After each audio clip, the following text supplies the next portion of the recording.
Saudara-saudara yang saya kasihi dalam Tuhan Yesus, pada kesempatan ini saya akan bahas satu hal, yakni apakah rencana Allah itu bisa digagalkan oleh manusia? Apakah sesuatu yang telah ditetapkan oleh Allah itu bisa diubah atau dibuat menjadi tidak berhasil karena ulah manusia? Nah, ini sesuatu hal yang penting dan ada banyak orang tidak memahami hal ini. Kemarin saya dihubungi oleh seorang teman lewat pesan BBM.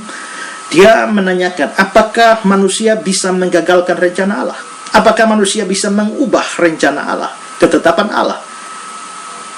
Mengapa dia tanya demikian? Karena mereka di dalam sebuah ibadah atau sebuah kebaktian, lalu pendetanya berkhotbah, dan di dalam khotbah itu pendeta itu mengajarkan bahwa rencana Tuhan atau apa yang Tuhan tetapkan bisa diubah atau bisa digagalkan oleh manusia. Nah, lalu saya mengatakan itu tidak mungkin terjadi. Nah, tetapi saudara, mengapa sampai seorang pendeta bisa mengajarkan bahwa rencana Tuhan atau ketetapan Tuhan itu bisa digagalkan atau diubah oleh manusia?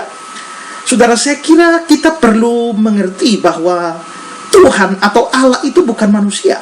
Jikalau manusia membuat rencana, maka rencananya memang belum tentu berhasil. Karena manusia ini terbatas dan seringkali kita bisa lihat manusia ini mengalami kegagalan di dalam rencananya. Manusia tidak maha tahu. Sehingga karena itu dia lalu mengubah rencananya dari rencana A menjadi rencana B dan seterusnya. Tapi Allah tidak demikian, saudara. Allah ini maha kuasa. Dan Allah juga maha tahu. Dan karena itu apa yang dia rencanakan pasti akan terjadi. Allah tidak mungkin salah. Dan karena itu maka dia tidak bisa mengubah rencananya. Seorang teolog reform bernama Charles Hodge, dia mengatakan perubahan rencana itu timbul karena kekurangan hikmat atau karena kekurangan kuasa. Nah, karena Allah tidak terbatas dalam hikmat dan kuasa, maka bagi dia tidak bisa ada keadaan darurat yang tidak dilihat terlebih dahulu, dan tidak ada kekurangan jalan atau cara, dan tidak ada yang bisa menahan atau menolak pelaksanaan dari maksud dan rencana Allah yang semula. Jadi jelas, saudara, bahwa kalau kita menyadari Allah Maha Kuasa, kita menyadari Allah itu tidak terbatas, kita menyadari bahwa Allah itu Maha Tahu, maka kita tidak bisa berkesimpulan bahwa Allah itu bisa diubah rencananya, atau digagalkan rencananya oleh manusia. Nah, pertama-tama, saudara, kita perlu juga melihat sejumlah ayat kitab suci yang jelas-jelas secara eksplisit mengatakan bahwa rencana Allah tidak bisa diubah.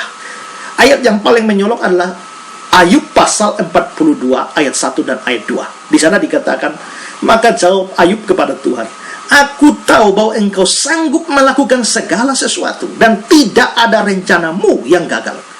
Aku tahu engkau sanggup melaksanakan segala sesuatu, tidak ada rencanamu yang gagal. Tidak ada rencana Tuhan yang gagal. Selanjutnya, di dalam Mazmur pasal yang ke-33, ayat 10 dan ayat yang ke-11 dikatakan, Tuhan menggagalkan rencana bangsa-bangsa. Dia meniadakan rencana suku-suku bangsa. Tetapi rencana Tuhan tetap selama-lamanya, rancangan hatinya turun-temurun. Di sini, saudara, rencana Tuhan tetap untuk selama-lamanya itu dikontraskan dengan Tuhan sendiri menggagalkan rencana bangsa-bangsa.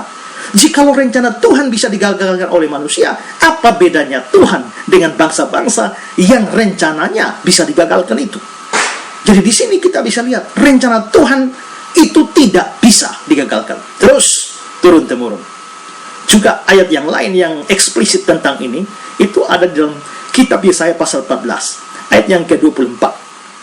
Juga ayat yang ke-26, 27. Di sana dikatakan begini, Tuhan semesta alam telah bersumpah firman-Nya, sesungguhnya seperti yang kumaksud, demikian akan terjadi.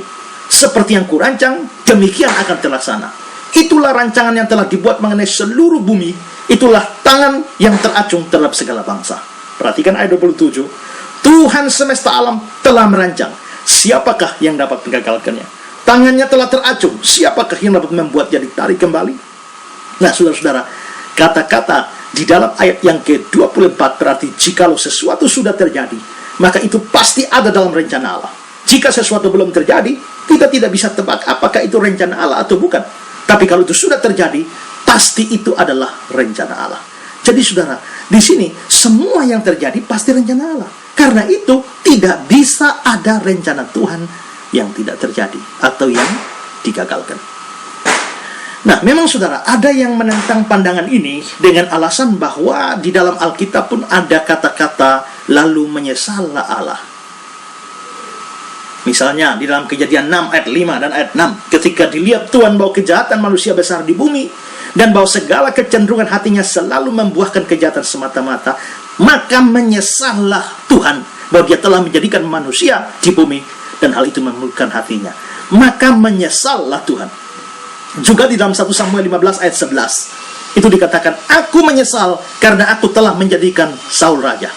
Nah, bukankah kata menyesal, Tuhan menyesal, aku menyesal, Allah menyesal, ini menunjukkan bahwa rencana Tuhan digagalkan oleh manusia. Rencana Tuhan digagalkan oleh Saul di dalam 1 Samuel 15. Saudara-saudara, tidak. Ayat-ayat ini tidak boleh ditafsirkan bahwa Allah memang benar-benar menyesal atau mengubah rencananya atau rencana yang gagal. Karena itu akan bertentangan dengan kemahatauan dan kemahakuasaan Allah yang sudah saya bahas tadi.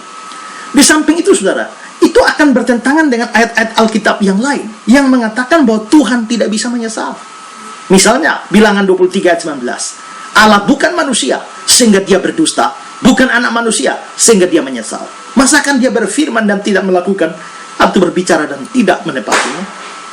Lalu di dalam 1 Samuel 15 ayat yang ke-29 dikatakan lagi, Sang Mulia dari Israel tidak berdusta.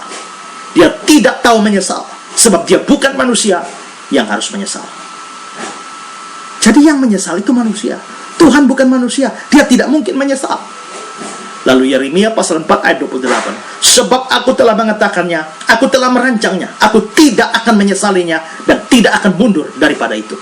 Nah, kalau ayat-ayat yang mengatakan Tuhan menyesal, aku menyesal, kita mengartikan sungguh-sungguh bahwa dia memang menyesal, seperti kita menyesal, kita manusia menyesal, maka itu lalu menjadikan ayat-ayat Alkitab bertentangan dengan ayat-ayat Alkitab yang lain. Ini tidak mungkin, itu penafsiran yang salah. Kalau begitu, saudara, menyesal bagi Allah itu harus diartikan sebagai kata-kata antropomorfis atau antropopeti. Antropomorfis itu Allah digambarkan seolah-olah dia manusia, atau antropopeti itu adalah Allah digambarkan dengan perasaan manusia. Jadi jelas bahwa semua yang Allah rencanakan dalam kegagalan pasti akan terjadi dengan tepat. Tidak ada yang meleset sedikit pun.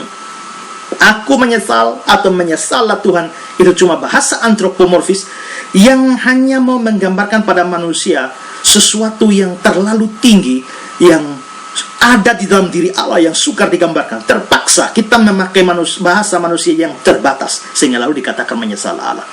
Nah, kalau ini dimengerti seperti ini, maka jelaslah bahwa rencana Allah tidak mungkin digagalkan oleh manusia. Nah, teman saya itu lalu bercerita, pendetanya berkata bahwa misalnya kalau ada orang murtad itu orang itu sementara menggagalkan rencana Allah. Mungkin ya pendeta ini berpikir bahwa Tuhan mau orang itu selamat, dan karena itu Tuhan menyelamatkan orang itu. Tapi karena orang itu murtad, maka rencana Tuhan tentang dia itu lalu menjadi gagal. Nah, saudara, saya kira pendeta ini kurang baca Alkitab ya. Kenapa? Karena kalau kita memahami sungguh-sungguh konsep tentang murtad, maka sesungguhnya murtad itu adalah hal yang terjadi bukan bagi orang Kristen sejati, tapi bagi orang Kristen KTP yang kelihatannya Kristen tapi tidak. Dasar Alkitab untuk ini adalah 1 Yohanes pasal 2 ayat yang ke-18 dan 19. Ayat 18 bicara tentang antikristus dan nabi-nabi palsu, orang-orang yang murtad lalu melawan Kristus.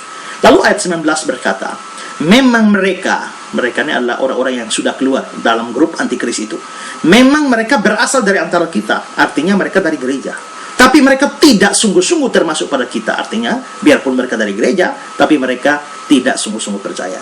Sebab jika mereka sungguh-sungguh termasuk pada kita, artinya kalau mereka sungguh-sungguh percaya, niscaya mereka tetap bersama-sama dengan kita. Pasti mereka tetap percaya, tidak akan murtad. Tapi hal itu terjadi, kemurtadan itu terjadi supaya menjadi nyata bahwa tidak semua mereka sungguh-sungguh termasuk pada kita. Berarti kemurtatan itu terjadi supaya menjadi nyata bahwa tidak semua orang di dalam gereja itu adalah orang-orang percaya. Jadi orang-orang yang murtad itu memang bisa saja orang yang aktif di dalam gereja, orang yang kelihatannya cinta Tuhan, orang yang kelihatannya Kristen, tapi sesungguhnya mereka bukan Kristen yang sejati. Mereka bukan Kristen sungguh-sungguh. Mereka hanya Kristen KTP, hanya berjubah Kristen sejati, berjubah orang Kristen, tapi mereka bukan Kristen. Karena itu, waktu mereka murtad, sebenarnya mereka tidak sementara menggagalkan rencana Allah apapun. Karena itu saudara-saudara, jangan percaya ajaran omong kosong dan ajaran yang tidak alkitabiah bahwa manusia bisa rubah rencana Allah, manusia bisa gagalkan rencana Allah. Rencana Allah tidak bisa berubah, tidak bisa digagalkan oleh siapapun juga. Oleh manusia pun tidak. Rencana Tuhan tetap turun-temurun selama-lamanya, tidak berubah. Langit dan bumi boleh hilang lenyap, biarpun gunung-gunung beranjak, bukit-bukit pun bergoyang, tapi firman Tuhan, ketetapan Tuhan, rencana Tuhan akan tetap selama-lamanya. Tuhan Yesus memberkati kita. Amin.